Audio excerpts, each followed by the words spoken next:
क्या कभी सुनने वालों के जहन में ये सवाल आया है कि एक ही जैसे मुश्किल हालात या किसी बड़े सानहे से गुजरने वाले दो इंसानों का अंजाम बिल्कुल मुख्तलिफ क्यों होता है? हाँ बिल्कुल, एक शख्स उन हालात में मुकम्मल टूट कर बिखर जाता है और दूसरा उन्हीं हालात से गुजरकर मजीद मजबूत और कामयाब होकर उभरता है। मतलब आखिर ये फर्क कहाँ से आता है?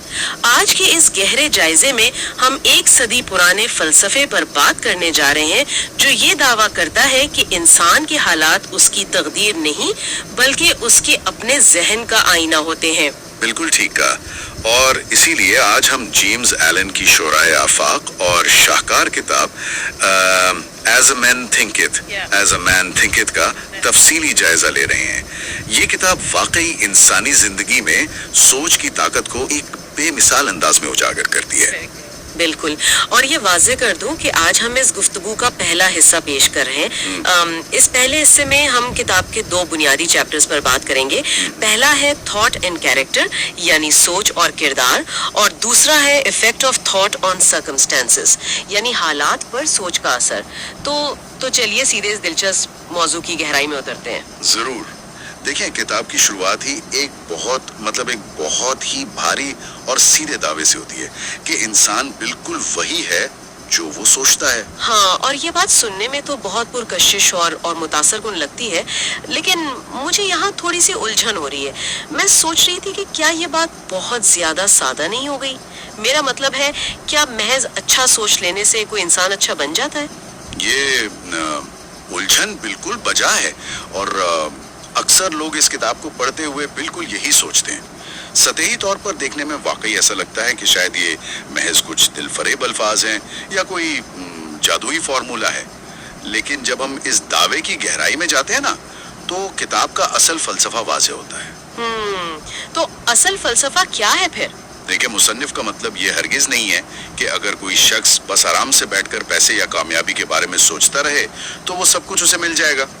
यहाँ जो सबसे अहम बात समझने वाली है वो ये है कि इंसान का किरदार उसकी तमाम सोचों का मजमुआ है। तमाम सोचों का मजमुआ? यानी ये एक दिन का अमल नहीं है? बिल्कुल नहीं। कोई भी किरदार एक रात में या अचानक नहीं बनता। ये दरअसल एक इंतहाई मरबूत सिलसिला है। एक इंसान मुसलसल जो सोचता है वो ख्यालात उसकी आदतों में बदलते हैं, और वो आदतें मिलकर उसका किरदार तामीर करती हैं। अच्छा, ठीक है। यानी ये महज वो जो आजकल कहते हैं ना कशिश का कानून या लॉ ऑफ अट्रैक्शन, ये उस जैसी कोई बात नहीं है, बल्कि इसके पीछे एक बाकायदा नफ्सियाती और अमली मैकेनिज्म मौजूद है। बिल्कुल, सोच से आदत और आदत से किरदार, ये एक मुकम्मल साइंस है। सही। अगर मैं इसे खुद समझने की कोशिश करूं, तो क्या हम कह सकते हैं कि हमारी सोचें किसी इमारत की ईंटों की तरह हैं? मतलब जहां हर एक ईंट यानी हर एक सोच ये फैसला कर रही होती है कि पूरी इमारत यानी हमारा किरदार कितना मजबूत या कितना कमजोर होगा। वाह, ये इमारत वाली तशबीह बहुत मौजू है। ये इस तसव्वुर को बखूबी वाज़ेह करती है। अगर एक इंसान रोजाना गुस्से, हसद या मायूसी की ईंटें लगाता रहे तो उसका किरदार एक इंतहाई कमजोर इमारत बन जाएगा। हाँ, और किताब में इस हवाले से हथियार और औजार का भी तो जिक्र है ना? बिल्कुल, और किताब जिस हथियार और औजार की बात करती है वो इसी अमल को मजीद गहराई अता करती है। इंसान के जहन को एक कारखाने से तशबीह दी गई है। एक कारखाना? इस ज़हनी कारखाने में वो शऊरी या लाशऊरी तौर पर ऐसे हथियार तैयार कर सकता है जो आखिरकार उसी की अपनी शख्सियत को काट कर तबाह कर देंगे। जैसे कि नफरत और खौफ की सोच। बिल्कुल ठीक। या फिर वो इसी कारखाने में ऐसे औजार भी ढाल सकता है जिनकी मदद से वो अपने लिए खुशी, ताकत और सुकून के शानदार महलात तामीर कर ले। देखें, ये इंतखाब सरासर इंसान के अपने हाथ में है। तो मतलब हम खुद ही अपने जहन में अपने लिए औजार या हथियार बना रहे होते हैं। ये बड़ी जबरदस्त बात है। हाँ, और इसी को फितरत के उसूलों से जोड़ते हुए किताब एक और कमाल की मिसाल देती है कि जैसे बीज के बगैर पौधा नहीं उगता, वैसे ही हर अमल सोच के बीज से निकलता है। वाह, ये बड़ी दिलचस्प बात है। यानी जो अमल हम करते हैं वो बीज नहीं है बल्कि सोच वो बीज है जिससे अमल का पौधा निकलता है। बिल्कुल ऐसा ही है। कोई भी अमल, चाहे वो बज़ाहिर कितना ही अचानक क्यों ना हुआ हो या बहुत सोच समझ कर किया गया हो, उसकी जड़ें हमेशा जहन में बोए गए सोच के बीजों में ही होती हैं। तो जब कोई कहता है कि ये मुझसे अचानक हो गया, हाँ, यहाँ तक कि जब कोई शख्स गुस्से में कोई इंतहाई कदम उठा लेता है और बाद में सफाई देता है कि ये तो बस मुझसे अचानक हो गया, मेरा इरादा नहीं था, तो नफ्सियाती एतबार से ये बात दुरुस्त नहीं है। तो फिर असल बात क्या है? वो गुस्सा कहाँ से आया? वो गुस्से, बेबसी या रद्द-ए-अमल की सोच दरअसल तवील अरसे से उसके अंदर एक बीज की तरह मौजूद थी। अमल तो बस उस सोच के फूल खिलने का नाम है और इस अमल के बाद मिलने वाली खुशी या तकलीफ उस फूल का फल है। मैं इस बात को अब काफी बेहतर अंदाज में समझ पा रही हूँ। अगर हमारी सोचें हमारी आदतें बनाती हैं और आदतों से हमारा अंदरूनी किरदार बनता है, तो ये तो हो गई अंदर की दुनिया। सही। लेकिन अब सवाल ये पैदा होता है कि अगर अंदर की दुनिया सोच से बन रही है, तो हमारी बैरूनी दुनिया का क्या उसूल है? क्या इसका मतलब ये है कि जो कुछ हमारे इर्द गिर्द हो रहा है, जो हमारे हालात हैं, वो भी किसी न किसी तरह हमारी ही सोचों से जुड़े हैं? ये एक बहुत गहरा सवाल है। मैंने पढ़ा है कि किताब ज़हन को एक बाग से तशबीह देती है, एक ऐसा बाग जिसे या तो मेहनत से संवारा जा सकता है या बेध्यानी में जंगली जड़ी बूटियों के हवाले किया जा सकता है। ये बाग हमारी बैरूनी दुनिया यानी हमारे हालात के साथ कैसे मुंसलिक है?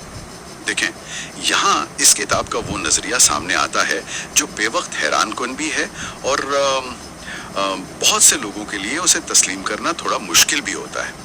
फलसफा यह है कि इंसान के बैरूनी हालात दरअसल उसकी अंदरूनी कैफियत का अक्स होते हैं। अंदरूनी कैफियत का अक्स मतलब हमारे हालात और हमारा जहन जुड़े हुए हैं? बिल्कुल। इंसान का जहन और उसके हालात दो अलग अलग चीजें नहीं हैं।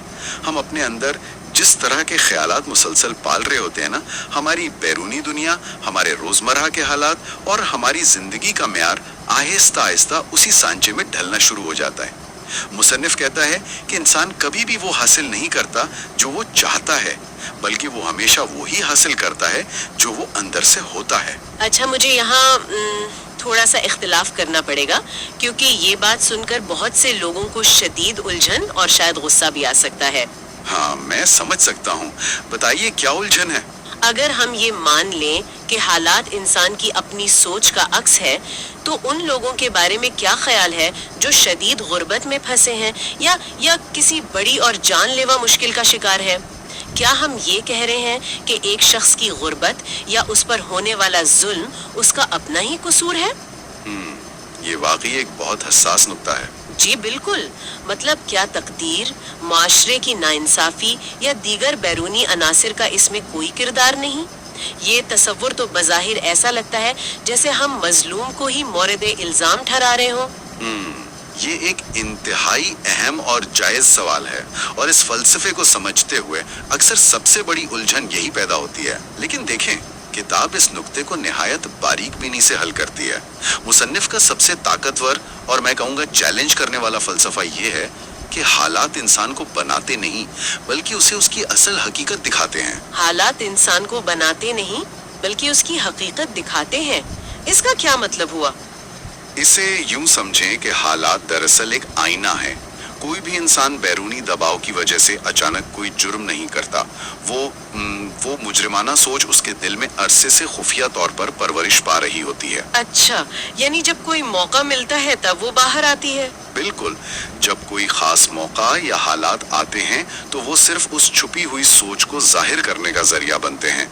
इसी तरह कोई शख्स अचानक कामयाब भी नहीं होता। जरा ठहरिए, मैं इस बात की गहराई को मानती हूँ कि हालात हमारे अंदर छुपे हुए रद्दे अमल को बाहर लाते हैं, लेकिन मैं फिर भी पूरी तरह मुतमईन नहीं हुई। अच्छा, मजीद क्या उलझन है? एक ऐसे बच्चे का सोचिए जो किसी जंगज़दा इलाके में या इंतहाई जालिमाना गुर्बत में पैदा हुआ हो। उसने तो शऊरी तौर पर कोई ऐसी मुजरिमाना या मनफी सोच नहीं पाली जिसके नतीजे में उसे पैदाइशी तौर पर ये हालात मिले। क्या किताब का फलसफा इस वाज़े बैरूनी जब्र और कायनाती हादसात को मुकम्मल नजरअंदाज कर देता है? हाँ, ये वाकई इस बहस का सबसे गहरा पहलू है। देखिए, किताब को दुरुस्त सियाको सबाक में समझना बहुत ज़रूरी है।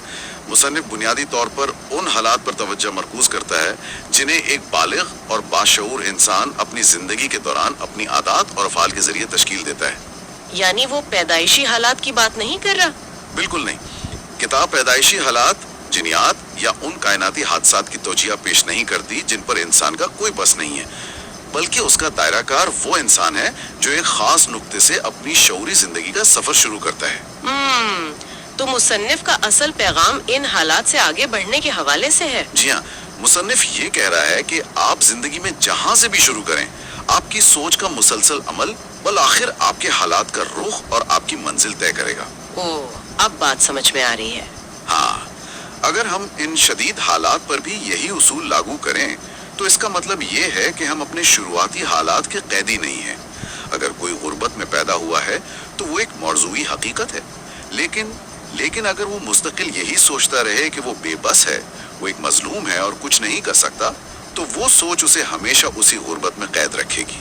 बिल्कुल, वो सोच एक आदत बनेगी, वो आदत एक रवैया बनेगी और वो रवैया उसे कभी इन हालात से बाहर निकलने की अमली जिद्दोजहद के काबिल नहीं बनाएगा। ऐन मुमकिन है, और यही वो मकाम है जहाँ इंसान अपने हालात का खुद जिम्मेदार बन जाता है। यानी शुरुआती नुक्ता जो भी हो, जिंदगी का तवील मुद्दती सफर और उसका रुख हमारी अपनी सोच तय करती है। ये बात अब ज्यादा मंतिकी और इंसान को बाइख्तियार बनाने वाली लग रही है। बिल्कुल, यही इसका मकसद है। तो अगर हम ये तस्लीम कर लें कि बैरूनी हालात महज एक आईना है और हमारे रद्द अमल के मोहताज हैं, तो फिर उस पूरे चक्कर को तोड़ा कैसे जाए? अगर कोई शख्स अपने हालात बदलना चाहता है तो वो शुरुआत कहाँ से करे? ये एक जबरदस्त अमली सवाल है। मतलब अगर आईने पर धूल है तो अक्स बदलने के लिए आईने को साफ करने के बजाय अपने चेहरे को साफ करना होगा। क्या यही वो उसूल लागू होता है जिसे फितरत के कानून या फसल के कानून का नाम दिया गया है? बिल्कुल दुरुस्त फरमाया आपने। जब तक हम अपने अंदर की खामी को तलाश करके उसे खत्म नहीं करेंगे ना, बैरूनी दुनिया में कोई हकीकी तब्दीली नहीं आ सकती। और इसी बात को समझाने के लिए किताब में कानून फितरत पर जोर दिया गया है। वो कानून फितरत क्या है, अगर आप थोड़ा वजाहत से बताएं? देखें, ये कायनात का एक अटल उसूल है कि अच्छे ख्यालात से अच्छे नताइज और बुरे ख्यालात से बुरे नताइज बरामद होते हैं। बिल्कुल वैसे ही जैसे मकई के बीजों से मकई ही उगती है। हाँ, ये तो बहुत सीधी सी बात है। ऐसा कभी नहीं हो सकता कि हम जमीन में कांटेदार पौधों के बीज बोएं और फिर हैरान हों कि उन पर मीठे फल क्यों नहीं लग रहे।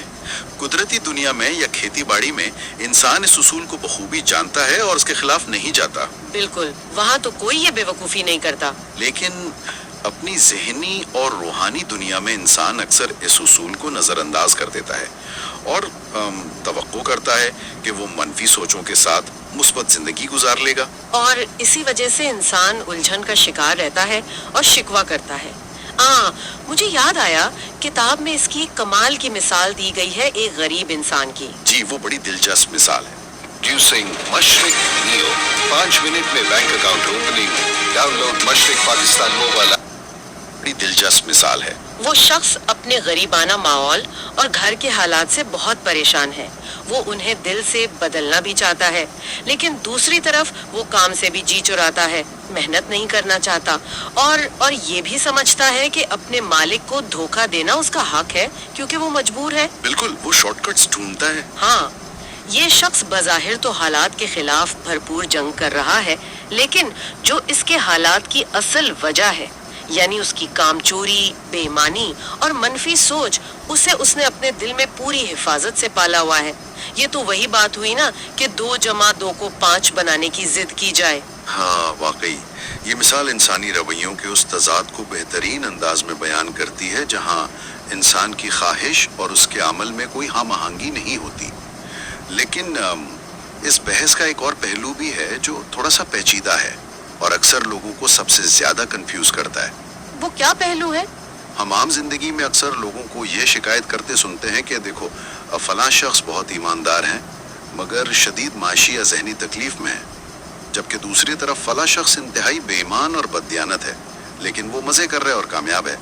ओह बिल्कुल, ये तो एक बहुत ही आम मुशाहिदा है और हम सब ने कहीं ना कहीं ये जरूर सोचा होगा। लोग इस मुतजाद पहलू को देखकर कहते हैं कि शायद दुनिया में सोच और अमल का कोई इंसाफ मौजूद नहीं है। जाहिर है, اگر اچھے خیالات اور اعمال کا پھل اچھا ہوتا ہے تو پھر ایک ایماندار شخص کیوں ٹھوکریں کھا رہا ہے اور ایک کرپٹ شخص کیسے مزے لوٹ رہا ہے؟ اس بظاہر نظر آنے والے تضاد کو کتاب کس طرح واضح کرتی ہے؟ یہ تو پورے قانون فطرت پر ہی سوال اٹھا دیتا ہے نا؟ کتاب اس الجھن کو بڑی ہی گہری بصیرت سے دور کرتی ہے اور بتاتی ہے کہ یہ دراصل ہمارا بہت ہی سطحی فیصلہ ہوتا ہے۔ سطحی فیصلہ؟ وہ کیسے؟ دیکھیں، مکافات عمل یا فطرت کا قانون نہایت باریک بینی سے کام کرتا ہے۔ اسے ایک عملی مثال سے سمجھتے ہیں۔ فرض کریں ایک دفتر میں ایک اکاؤنٹنٹ ہے جو حد درجے کا ایماندار ہے۔ اس نے زندگی بھر 1 روپے کی ہیرا پھیری نہیں کی، ٹھیک ہے، لیکن ساتھ ہی ساتھ وہ شخص شدید خوف اور احساس کمتری کا شکار ہے۔ اسے ڈر لگتا ہے کہ اگر اس نے کوئی نیا قدم اٹھایا تو وہ ناکام ہو جائے گا۔ وہ خطرہ مول لینے سے گھبراتا ہے اور اس کا رویہ ہمیشہ حالات کا شکوہ کرنے والا رہتا ہے۔ یعنی اس میں خوبیاں اور خامیاں دونوں ہیں؟ بالکل۔ اب وہ شخص آج جس تکلیف، معاشی تنگی یا ذہنی دباؤ سے گزر رہا ہے وہ اس کی ایمانداری کا نتیجہ نہیں ہے، وہ ان دوسرے بیجوں کا پھل کھا رہا ہے جو اس نے اپنے ذہن میں بو رکھے ہیں، یعنی خوف، خود اعتمادی کی کمی اور شکوہ۔ یعنی ایمانداری اپنا صلہ دے رہی ہے اور خوف اپنا؟ بالکل، ایمانداری اپنا صلہ دلی سکون کی صورت میں دے رہی ہے، لیکن خوف اپنا پھل ناکامی کی صورت میں دے رہا ہے۔ ہم صرف ایک خوبی کو دیکھ کر یہ فیصلہ کر لیتے ہیں کہ اسے ہر چیز میں انعام ملنا چاہیے۔ یہ تو واقعی آنکھیں کھول دینے والی اور زاویہ بدلنے والی بات ہے۔ ہم اس کی ان بڑی خامیوں کو یکسر نظر انداز کر دیتے ہیں جو دراصل اس کی ترقی میں رکاوٹ بنی ہوئی ہیں۔ تو پھر اس بے ایمان شخص کی کامیابی کی کیا وجہ ہوئی؟ بے ایمان شخص کی مثال بھی بالکل اسی اصول پر کام کرتی ہے۔ دیکھیے، ہو سکتا ہے وہ شخص بددیانت ہو، لیکن اس کے ساتھ ساتھ وہ بے حد محنتی بھی ہو، وہ حالات کا مقابلہ کرنے کا حوصلہ رکھتا ہو، اس کی منصوبہ بندی مضبوط ہو اور وہ خطرات موڑ لینے سے نہ ڈرتا ہو۔ اچھا، یعنی اس کی کامیابی ان خوبیوں کی وجہ سے ہے۔ جی ہاں، وہ آج جو مادی کامیابی اور ترقی حاصل کر رہا ہے وہ اس کی بے ایمانی کا نتیجہ ہرگز نہیں ہے، بلکہ ان مضبوط خوبیوں اور محنت کے بیجوں کا پھل ہے جو وہ مسلسل بو رہا ہے۔ تو پھر اس کی بے ایمانی کا کیا ہوگا؟ اس کی بددیانتی کا جو برا نتیجہ ہے، مثلاً قانون کا خوف، رشتوں کی تباہی یا دلی بے سکونی، وہ اسے اپنے وقت پر لازماً ملے گا۔ قدرت کا ترازو بالکل ٹھیک کام کر رہا ہے۔ واہ، کوئی بھی نیک عمل برا نتیجہ نہیں دے سکتا اور کوئی بھی برا عمل اچھا نتیجہ پیدا نہیں کر سکتا۔ یہ بات ہمیں دوسروں کو جج کرنے کے بجائے اپنے اندر جھانکنے اور اپنی سوچوں کا محاسبہ کرنے پر مجبور کرتی ہے۔ بالکل، اس کا مطلب ہے کہ فطرت ہر ایک سوچ، ہر ایک خوبی اور خامی کا حساب الگ الگ رکھتی ہے۔ یہ کتنی گہری بات ہے۔ اگر ہم آج کے اس پورے گہرے جائزے کو سمیٹیں تو ایک بات بہت صفائی سے ابھر کر سامنے آتی ہے۔ معلومات اور تیز رفتاری کے اس جدید دور میں جہاں ہم ہر وقت خبروں، تجزیوں اور تبصروں کی زد میں ہیں، ہم اکثر اس بوجھ تلے دب کر خود کو حالات کا، معاشرے کا یا معیشت کا قیدی سمجھنے لگتے ہیں۔ ہاں، اور یہ احساس محرومی ہمیں اندر سے کھوکھلا کر دیتا ہے۔ بالکل، لیکن یہ علم ہونا کہ ہماری سوچ ہی ہماری اصل طاقت ہے ایک بہت بڑی کامیابی ہے۔ یہ ہمیں معلومات کی الجھنوں اور بے بسی کے احساس سے نکال کر مکمل خود مختاری کی طرف لے جاتا ہے۔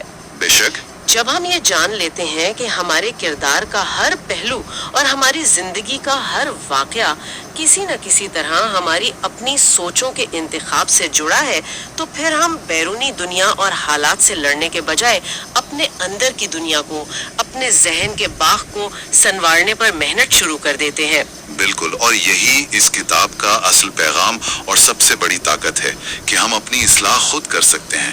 ہم خود کو حالات کا مظلوم سمجھنے کے بجائے اپنا آقا خود بن سکتے ہیں۔ مطلب ہم اپنی ذہن کی سمت بدل کر اپنی پوری دنیا بدل سکتے ہیں۔ زبردست، اور سننے والوں کے لیے یہ جاننا بھی بہت ضروری ہے کہ اس شاندار کتاب کا سفر ابھی ختم نہیں ہوا۔ جی بالکل، ابھی بہت کچھ باقی ہے۔ اگلے حصے میں ہم اس بات پر غور کریں گے کہ ہماری سوچ ہماری صحت اور جسمانی توانائی پر کیسے اثر انداز ہوتی ہے اور کامیابی کے لیے زندگی میں کسی واضح مقصد کا ہونا کیوں ضروری ہے۔